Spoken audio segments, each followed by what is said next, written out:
Alors le thème, c'est vers les droits culturels par la coopération. Je crois que ça correspond tout à fait au rôle d'un pouvoir local intermédiaire comme une province.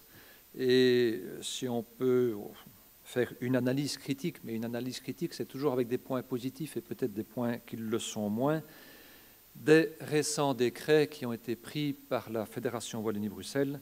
Ce que nous souhaitons aujourd'hui, c'est surtout avoir une réponse pragmatique à la façon de mettre, sur la façon de mettre ces décrets en application. Et en tant qu'acteurs culturels, et vous l'êtes toutes et tous ici, savoir si une coopération, une augmentation, une amélioration de la coopération peut être un facteur de développement important pour les uns et pour les autres.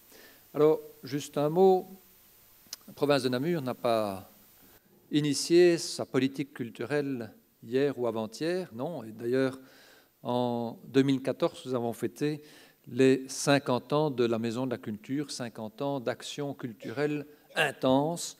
Et ça se traduit, par exemple, avec notre participation, les partenariats que nous avons dans les 20 centres culturels de la province, les 28 centres de jeunes reconnus, les 4 centres d'information, les 5 centres d'hébergement, les 21 bibliothèques ou réseaux de bibliothèques avec 154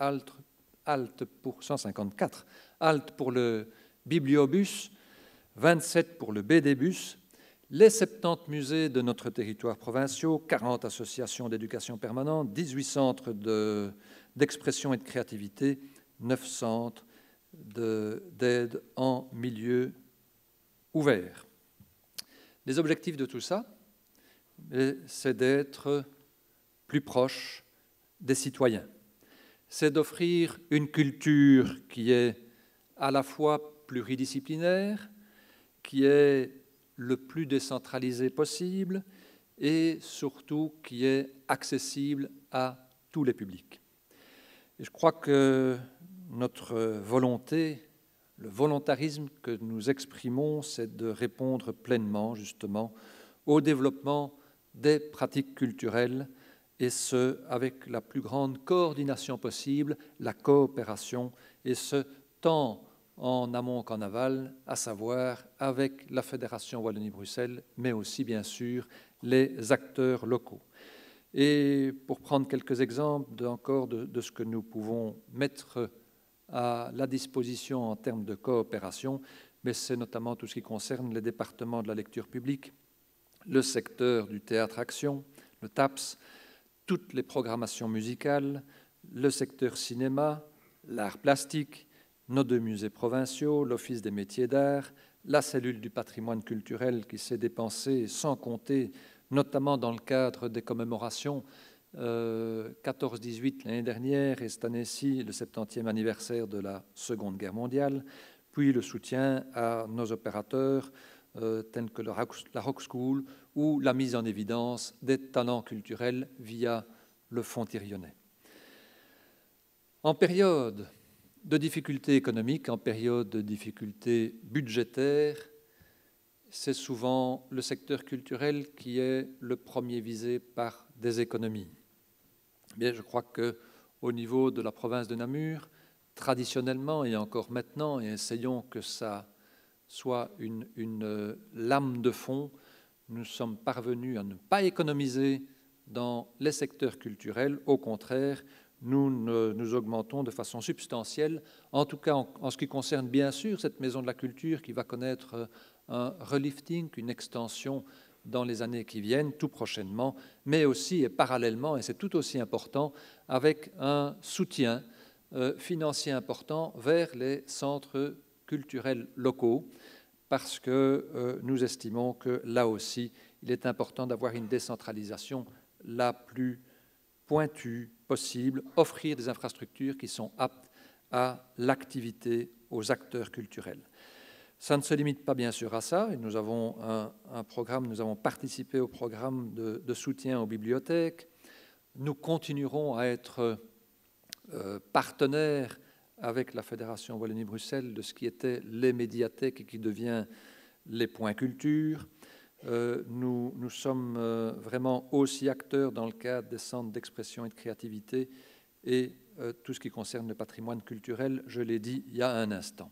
Et c'est pour vous montrer à quel point il est important de le faire en coopération. C'est le thème de la journée de réflexion. Je crois que si certains, M. Bakken me le disait, que dans son arrondissement, il ne voyait pas comment on pouvait aller encore plus loin dans la coopération. Je suis sûr qu'avec toute la volonté des uns et des autres, on peut peut-être encore pousser le bouchon et produire de la coopération qui soit effective, efficace, pragmatique pour tous ceux qui offrent, tous les acteurs culturels et tous ceux qui consomment la culture.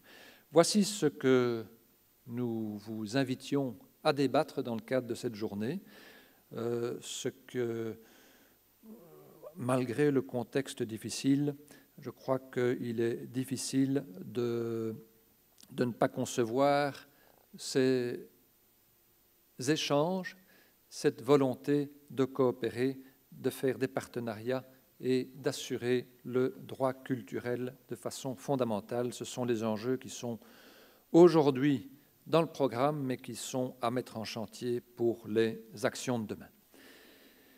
Pour animer cette journée, j'ai le plaisir d'accueillir des personnalités suivantes. M. Jean Blairon, qui sera le modérateur de la rencontre. Il est docteur en philosophie et lettres, formateur d'adultes et directeur de la SBL Réalisation, Téléformation, Animation. Merci à M. Blairon d'être parmi nous et d'être le modérateur. Je ne doute pas de la qualité de sa modération qui nous servira à tous. J'accueille aussi M. Raphaël Goebbels, qui est l'inspecteur de la Fédération Wallonie-Bruxelles sur le sud du territoire, mais aujourd'hui il portera une double casquette puisqu'il regroupe l'ensemble de la circonscription provinciale. Il nous fera une lecture croisée des décrets dont je viens de parler. M. Marc Mascalt, là j'espère que je traduis correctement son nom, philosophe, directeur de recherche au Centre de philosophie du droit à l'UCL, l'Université catholique de Louvain. Il nous fera un exposé intitulé « Vers les droits culturels par la coopération ».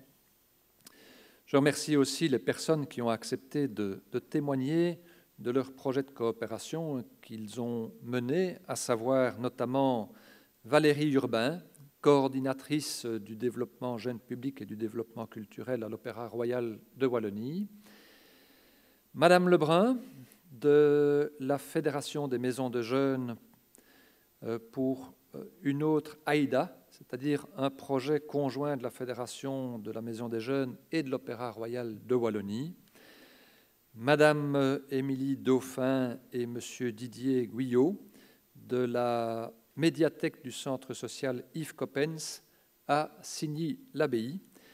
Tous deux vont nous présenter la coopération menée dans leur commune, à savoir une structure qui pourrait être considérée comme étant atypique, ainsi qu'une médiathèque, bibliothèque, centre social, le tout en un seul mot, cœur du développement d'un village.